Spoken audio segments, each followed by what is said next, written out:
with me.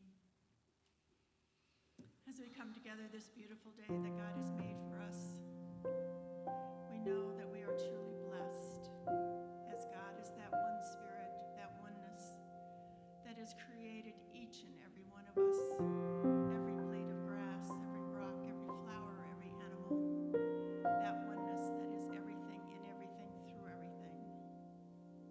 And knowing that we know that we are part of that oneness, we are expressions of God here on this planet, on this earth. And knowing that, we need to remember that and give that love out as God gives it to us.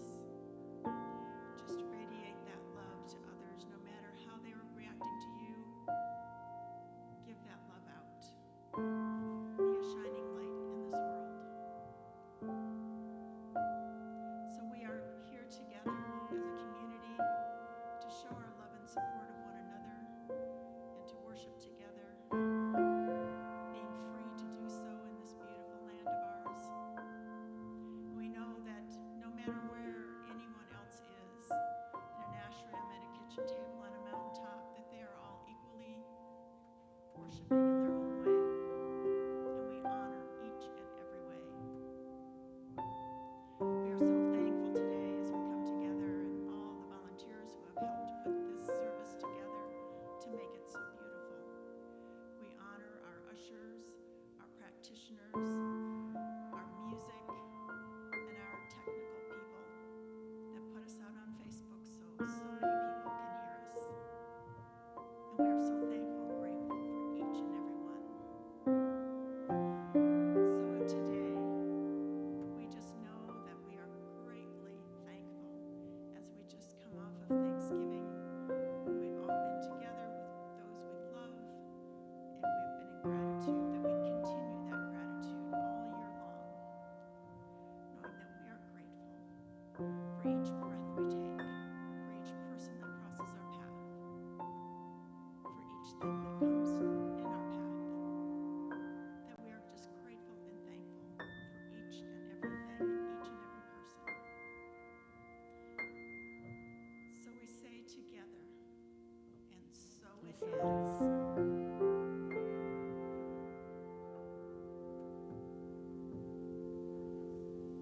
For today, breathe in the view, gratitude beyond gifts.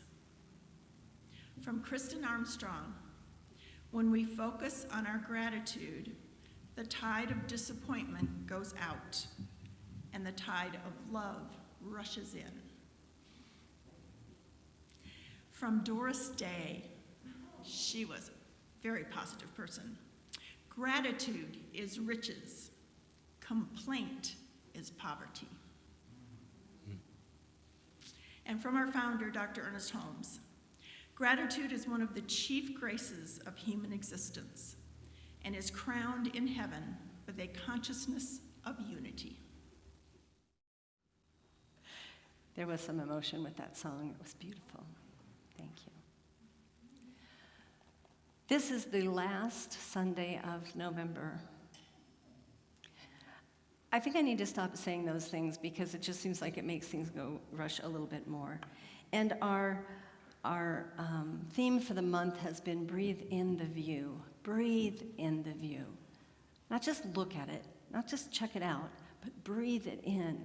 And that's an embodiment that we are called to do, that we are called to embrace. That's an embodiment of owning what's going on around us and the world around us and really cherishing it and looking at it. And as that song spoke so beautifully, we have so much to be thankful for. And so today I want to talk about gratitude because I know that all of you had a day this week where you were possibly with family. If you remember correctly, if I remember correctly, a year ago, most Thanksgiving events were taking place on Zoom. Families were getting together on Zoom and having their meals together. So, boy, do we have a lot to be grateful for this year. And what I've heard is that some of us were not as happy with the results to have everybody in the house again.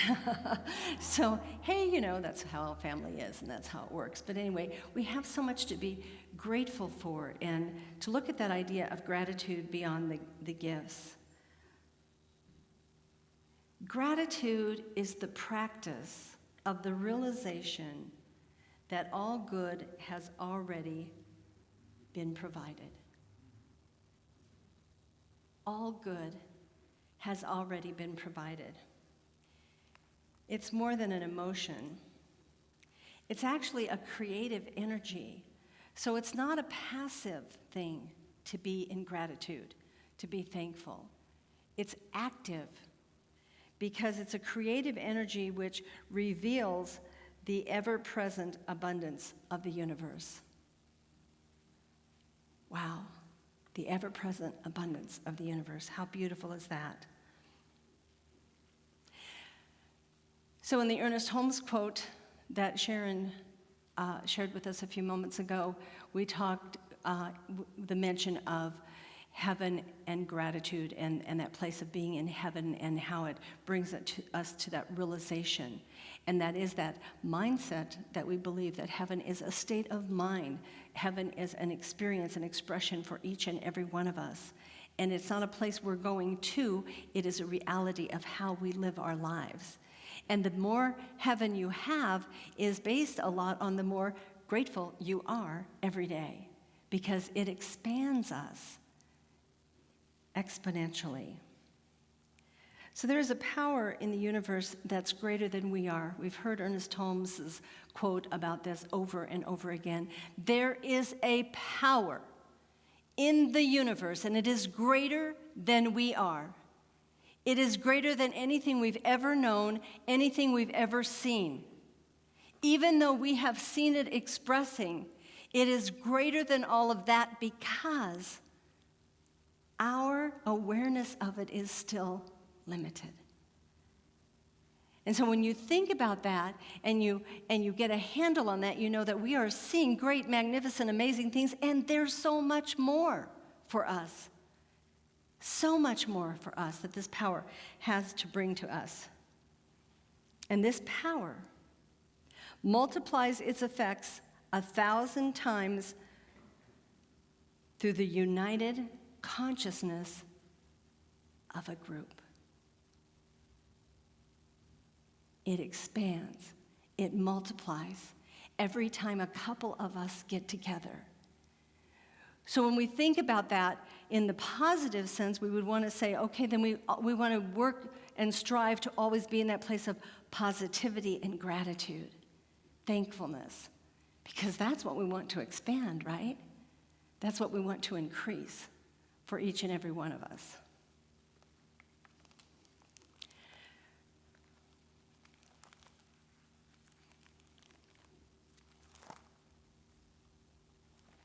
Well, this is going to be fun. I have some things out of order, but hey, I have this quote when it says, when you have clarity of intention, the universe conspires with you to make it happen.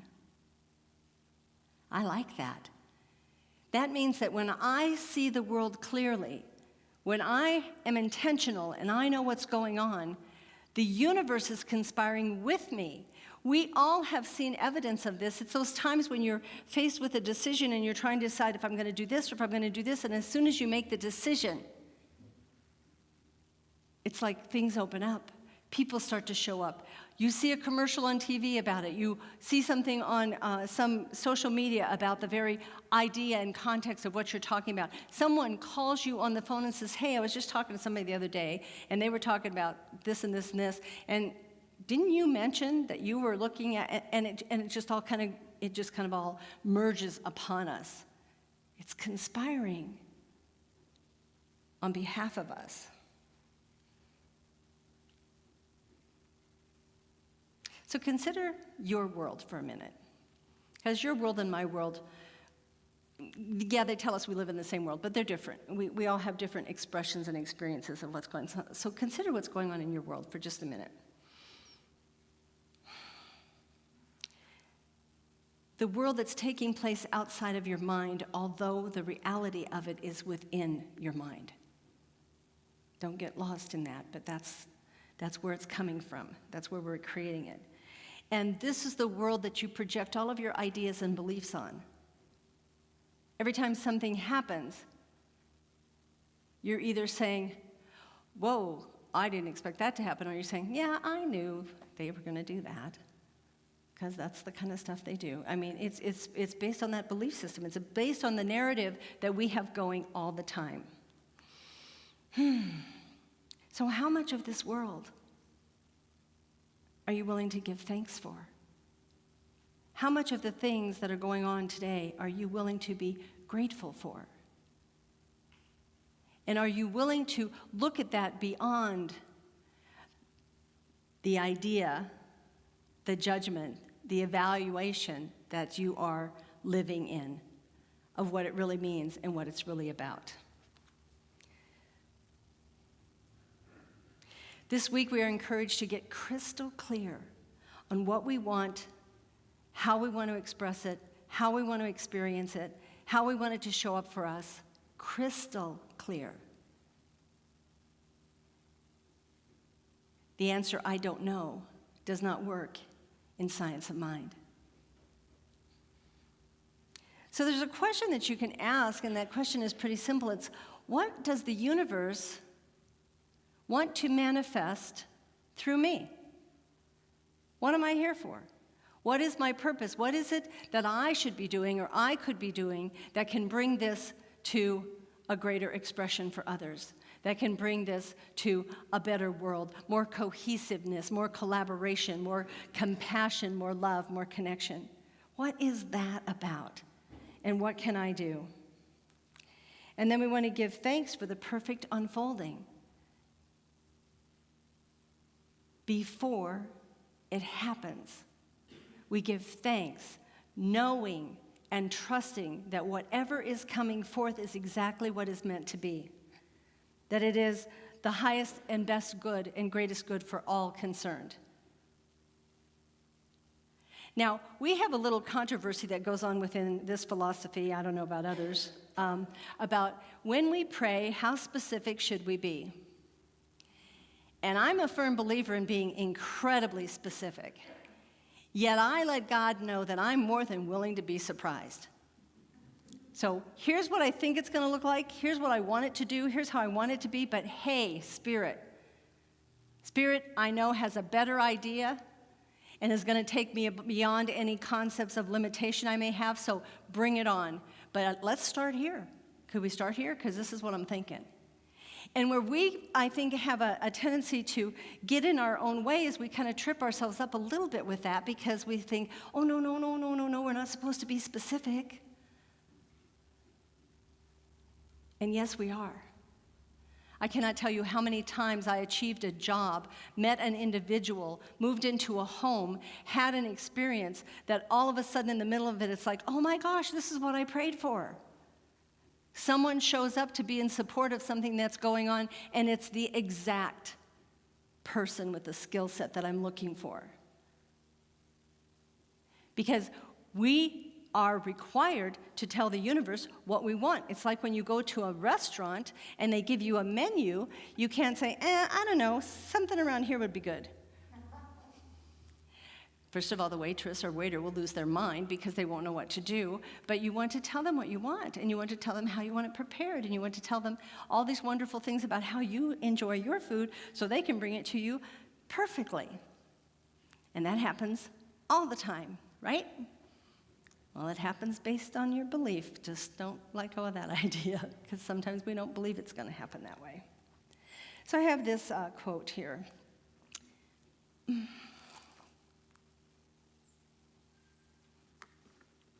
Hold the vision, trust the process. So when we are looking at this concept of gratitude, of being thankful, there's something going on in your head. There's something going on in your soul. There's a vision coming forth.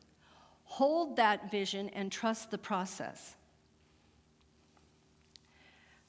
A few weeks ago, we brought members of this community together for an imaging and visioning workshop for the future of New Dawn and our new sacred space. We talked about territory on a map. What part of Aurora do we want to be located in? We talked about what the building might look like. We had people with paper all over the tables drawing pictures and sharing their ideas and their designs. And the way the process worked was really incredible. And then we took everything into vision. And in the visioning, we said, what is God's highest expression for New Dawn? Not what do I want? What does Spirit know is the highest and best for this community? And I'm going to tell you a few things that came out of that visioning. Laughter and inclusivity. People who gathered together to share love and appreciation of Spirit in one another. Growth and expansion. A beacon of love, inclusion and connection. Reaching people around the world. A guiding force, offering education and service. Growing with deep roots, warmth, and peace.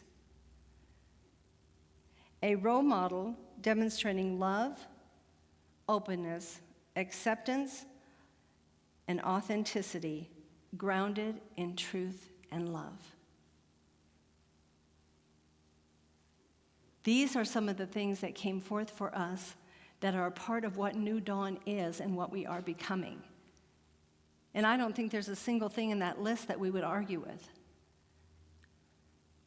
Now, Spirit hasn't yet said, go to the corner of this street and this street, but that part's coming because we are asking to be guided to the perfect space and the perfect place. So my question to you is, can you get excited about this? Can you get excited about the fact that we are just kind of in a beginning stage right now? We're coming back together into live services. We've been doing it for a little while. Some weeks our numbers are a little bit more than others, and that doesn't matter. We have a really solid online presence as well.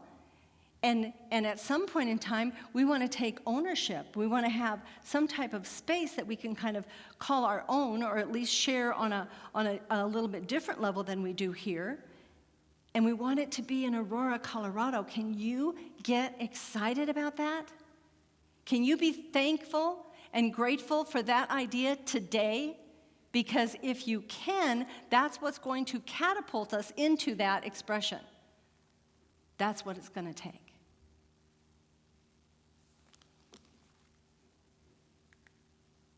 This says, gratitude in advance is the most powerful creative force in the universe. Neil Donald Walsh. Gratitude in advance. Before you receive the gift, be grateful a gift is coming. Before you even think about the end result, be grateful for the process. Be grateful to live in that place of anticipation of your good.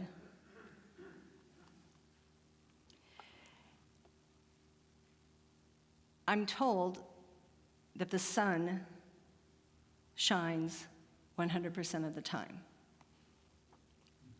I believe that, even though I don't see evidence of that. I'm grateful for that, because I know what that very component of the universal makeup, mechanism, whatever you want to call it, I know what that does, I know what that means. It doesn't wait for us to give thanks for it. It has work to do, it just does it. It's just like we've talked about with the trees. The trees do what the trees do, the flowers do what the flowers do. And we can be grateful for that and give thanks for such simple things. We don't have to make it complex. We don't have to make it difficult or hard. Being grateful is an act of trust. It is the ability to stand solid and strong in your belief system and know that this too, whatever it is, will pass and something more, greater, better will come forth. And what we know in that process is that I can't ignore what's going on right now. I can't put it away. I get to express it. I get to experience it. I get to live in it, knowing something great's coming. I don't know about you, but there have been times in my life when I have been just kind of down and out thinking, oh my gosh, one more thing comes along and I think it's going to take me out. But I don't go there. Where I go is, whatever's coming next is going to be really incredible, because this is a little bit like hell on earth right now. And I want to get back to my heaven. And so one simple idea is the food that you have been eating this week, the food that many of you may have prepared or family members have prepared. Do we take the time to think about the seed, the field, the farmers, the people who drive the trucks across the country, the way the food is delivered? I purchased my turkey for this last week's dinner, on Wednesday.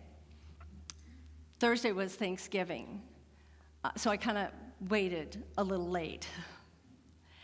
I got up that morning and I thought, okay, there's probably 10 King Soopers or so within a 10-mile radius of my house.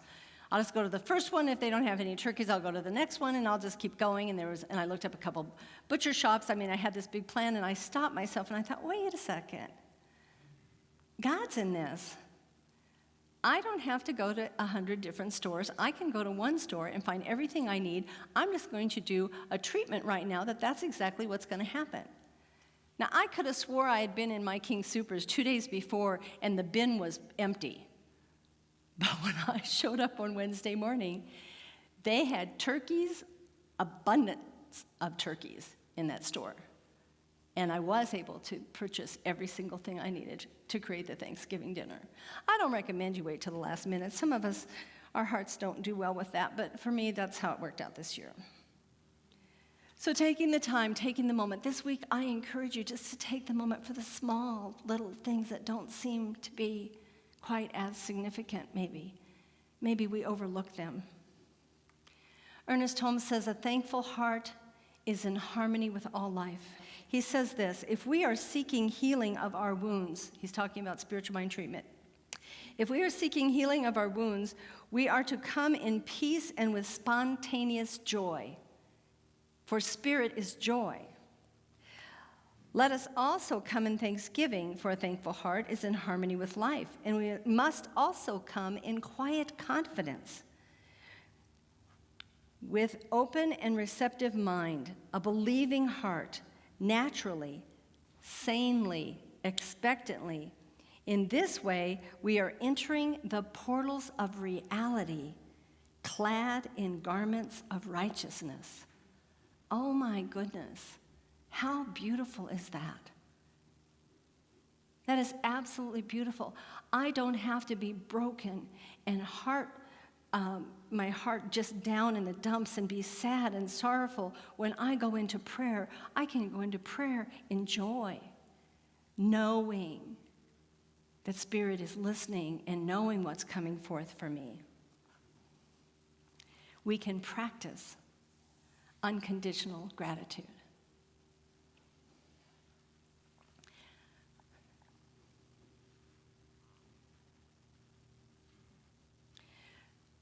A teacher by the name of Miss Frankar brought her second grade class together and told them that she wanted them to think about being grateful.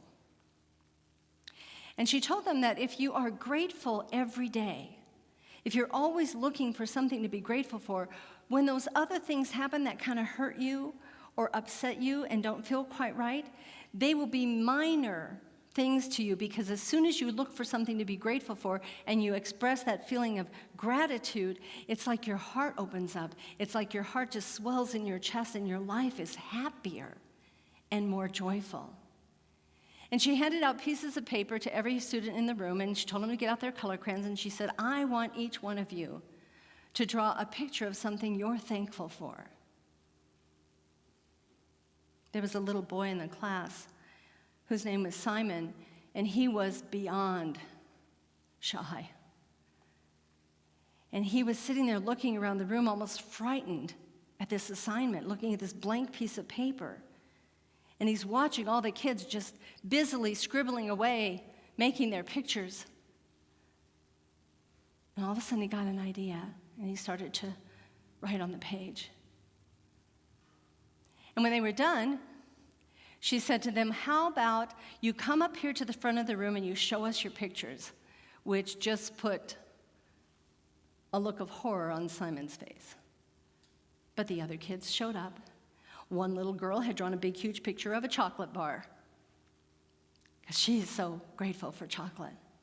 One little girl drew a picture of big, huge trees and said, I'm thankful for the trees because of the trees, I can breathe good oxygen. One little boy came up and had 2 little stick figures drawn in the picture, and he said, these are my parents, and I'm grateful for them because if they weren't here, I wouldn't be either. And so finally, the last student to come forth was Simon. And she asked him if he would come forward. And she said, I'll stand right here by you, having that, knowing that he needed some support. And he held up this piece of paper, and on this piece of paper was the outline of a hand. We've seen those. Some of the kids make those, and that's the beginning of a turkey, right? But it was just this outline of a hand on the page. And she said, oh, how about, to Simon, how about if we ask the class to see if they can guess whose hand you drew? Whose hand is it that you're so grateful for? And he nodded his head, and so one of the little kids said, it's a policeman. So we're all grateful for policemen. And he shook his head no. And one student said, it's the hand of God. And he kind of smiled, and he shook his head no. And there were a few other guesses, and one said, it's your hand, and because without your hand, you couldn't draw in the picture. Second graders are really logical. And he shook his head no. And then he took a deep breath, and he looked at his teacher. And he said, it's your hand, Miss Frankar. And he went on to tell her about the times when he was afraid to come down the slide, and she was there with her arms open and her hands out. And then she remembered the times when he was hurt or sad, and she took her hands and wiped the tears from his eyes.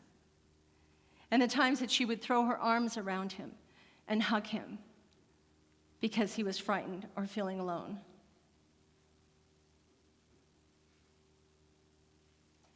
Whose hand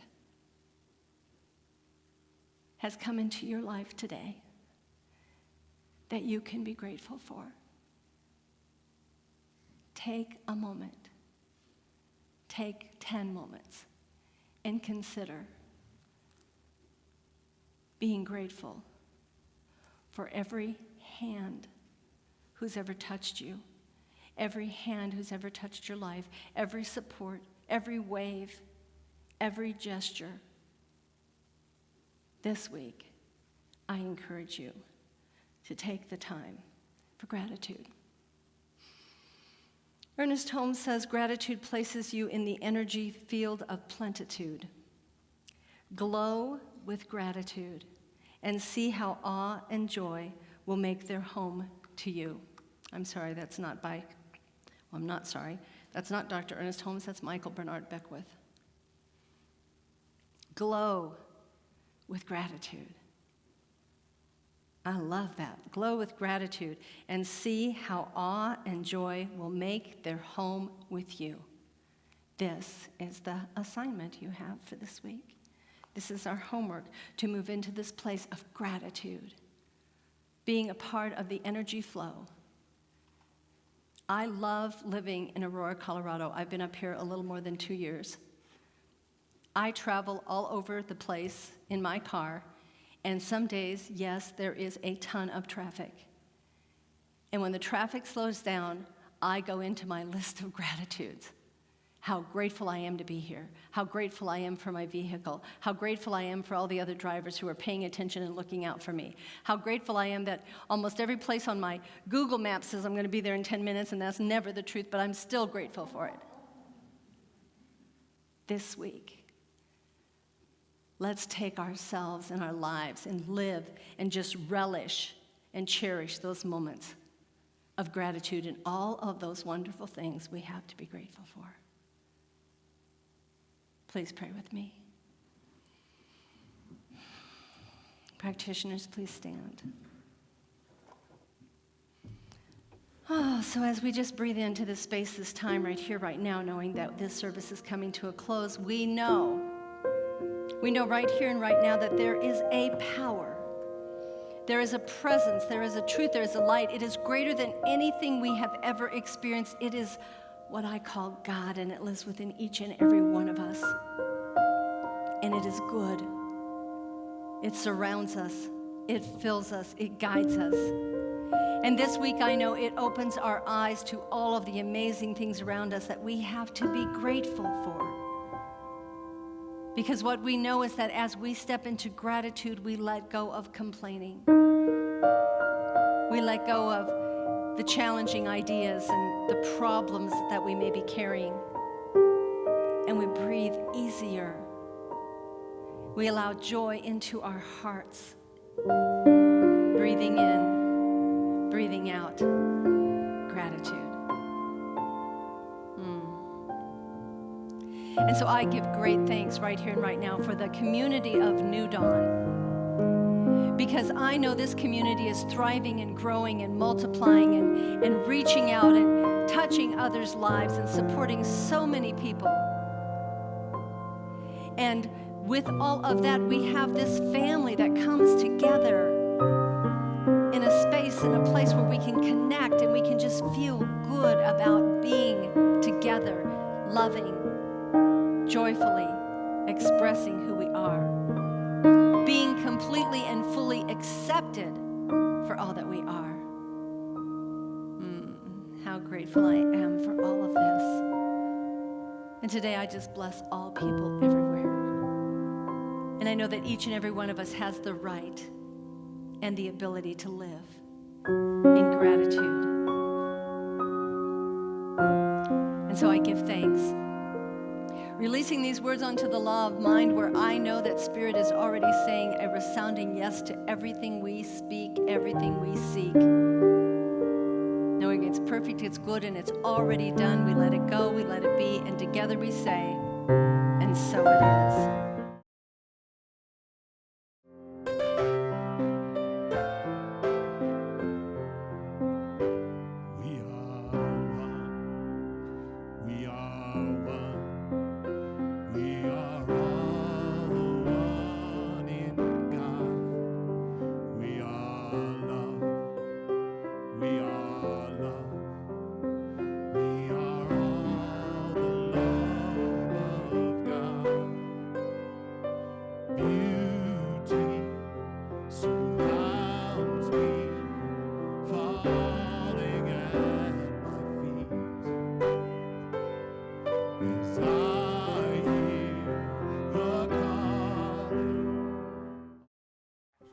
Hello, I'm Reverend Jen Wild, Senior Minister for New Dawn Center for Spiritual Living.